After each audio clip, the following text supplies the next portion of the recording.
I am a dog groomer with over a decade of experience.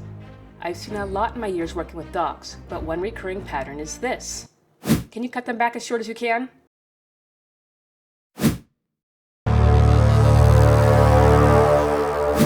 These are still long. Can't they go back any shorter? Not without this. Most people are afraid to cut their own pet's nails because if you cut them too short, they will bleed. To make things more complicated, the vein inside the nail, also called the quick, can grow longer if the dog goes a long time without a nail trim. That's why your dog may come back from the dog groomers with short nails one time and longer nails the next time. It's not that your groomer is trying to trick you or cheat you out of money, it's that they don't want to hurt your dog. Once the dog's quicks have grown out, it's really hard to make them shrink back. This video is about reducing quick length, but it's also a story about my dog. In 2011, I adopted a Chihuahua with very long nails. As a dog groomer, I knew how much those long nails could hurt Leia. Long nails can push on the joints, cause joint pain, and sometimes arthritis. They can also snag on carpeting, break more easily, and are just plain uncomfortable. I knew I had to fix those nails, and the first solution for me was, of course, frequent nail trims. When nails are properly trimmed close to the quick will recede a little bit to protect itself. The issue is it has to be done frequently for the quick to recede noticeably, and it doesn't always work. I can't speak for everyone's case, but I've been doing my dog's nails once a week punctually for years, and the quicks are still as long as ever. Fortunately, new grooming techniques are coming out all the time to solve problems like mine, and one of those is a new way of trimming nails called the alternative cut line. The alternative cut line is where the nails are cut at an angle rather than straight across. The angle crosses the top of the dog's nail. This causes the quick to shrink back while still protecting the walking surface of the nail from bleeding and discomfort. Even with the alternative cut line and diligent nail trims, however, it doesn't always work.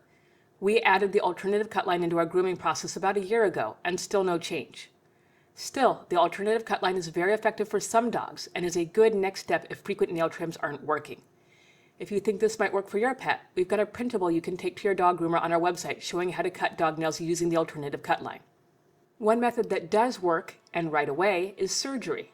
Some vets will perform a procedure appropriately known as quicking while the dog is under anesthesia. Quicking involves cutting the nail back to the length the nail should be, regardless of where the blood vessel is. This results in bleeding, sometimes heavy bleeding, but does get the nail to the correct length. They then cauterize the nail to stop the bleeding and put the pet on painkillers to reduce discomfort while it heals. Just like everything else though, surgery has its downsides. For example, despite initial painkillers, the dog is often in extreme pain for weeks to months after the procedure is done. They may understandably not want to have their paws handled during that time. We even found in our research a vet tech who said that the dogs often start bleeding again when they wake up from surgery because of rising blood pressure pressing on the cauterized wounds. Some vets won't perform the surgery at all due to the risk of infection caused by having a wound so close to everyday grime and dirt. Once again, this is an option I thought of at least briefly for my own dog, but after reading about how much pain Leia would be in, I couldn't do it. The last technique that I researched on how to shorten nails involves walking your dog on hard surfaces, such as pavement or asphalt.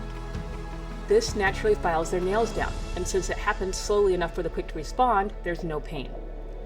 The initial test for this method didn't have great results. I walked my dog for a quarter mile on hard surfaces every day for a month and measured her nails. And nothing happened. Since this was in the dead of winter and my dog rioted over how long she had to be out there, I chose to try this again in the warmer months. I've always been active with my dog, but realized when we went out on our daily walks that even if I was walking on the pavement, she usually preferred the grass. In fact, she managed to walk at the park or on our daily walks almost exclusively on grass or moss, preventing her nails from wearing down on her walks. For this experiment, I was careful to keep her on the pavement so they actually would wear down. And it worked. Her nails were noticeably shorter after just 1 week of walking a mile every day on hard surfaces. Using the alternative cut line in combination with walking accelerated that change. I noticed around the 2-week mark that she enjoyed walking much more, and also that her stride had gotten better. Shorter nails made a big difference on how she moved and her overall comfort level. After 6 weeks, they were a perfectly healthy length. Although this won't help with excessively long dew claws, I think frequent walks on hard surfaces in combination with frequent nail trims is the way to go. Here's a recap of what I did to help you set up your own plan for your dog's nails. In summary, if your dog has long quicks, there really is a way to fix it. While you may only need frequent nail trims, don't be afraid to try different things. I was able to reduce my dog's quicks through a combination of these techniques, and you may be able to find a combination that works for you too. If you'd like to give this a go yourself, check out our video on how to file nails. Or if your pup isn't a fan of nail trims, how to use a scratch board so they can do the nail trim themselves. Also, don't forget to subscribe so you don't miss our next episode, Training 2 Paws Up, a prerequisite for using the scratch board with the back feet.